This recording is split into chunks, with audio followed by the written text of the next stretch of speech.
TCP is one of most common transport layers used in IP networks. TCP retransmits lost packets and keeps them in order. TCP also has mechanisms to keep network congestion under control, to avoid congestion collapse. Hence TCP is an optimal solution for data traffic. This solution however has problems when attempting to transport multimedia traffic. It takes care of lost packets but does not guarantee the delay or its variation. That is why multimedia traffic does not work well with TCP. Besides the limited delay and jitter, multimedia applications need some transport services with characteristics different from those of TCP, and with more functionality than UDP. The protocol designed to provide services for data with real-time characteristics is called Real-Time Transport Protocol. The Real-Time Transport Protocol, RTP, is an Internet Protocol standard that specifies a way for programs to manage the real-time transmission of multimedia data over either unicast or multicast network service. RTP does not have a delivery mechanism multicasting, port numbers and so on. It must be used with UDP. RTP stands between UDP and the application program. The RTP specification describes two sub-protocols. One is RTP and the other is RTCP, RTP. The Data Transfer Protocol facilitates the transfer of real-time data. Information provided by RTP include timestamps, sequence numbers and the payload format which indicates the encoded format of the data. RTCP.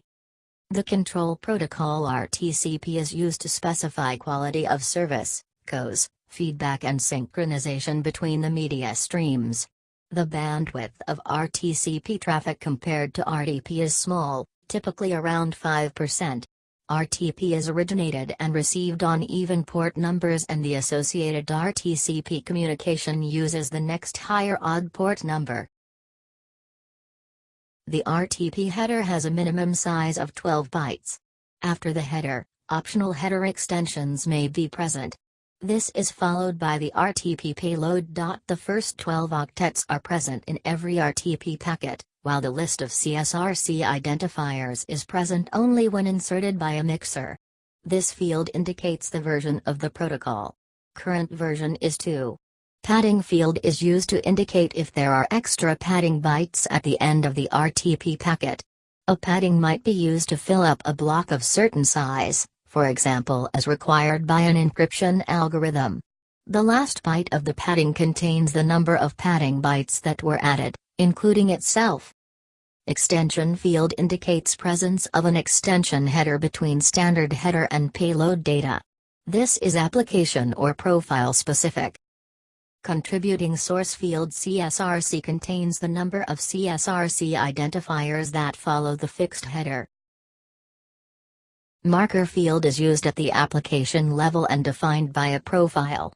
If it is set, it means that the current data has some special relevance for the application. Indicates the format of the payload and determines its interpretation by the application. This is specified by an RTP profile.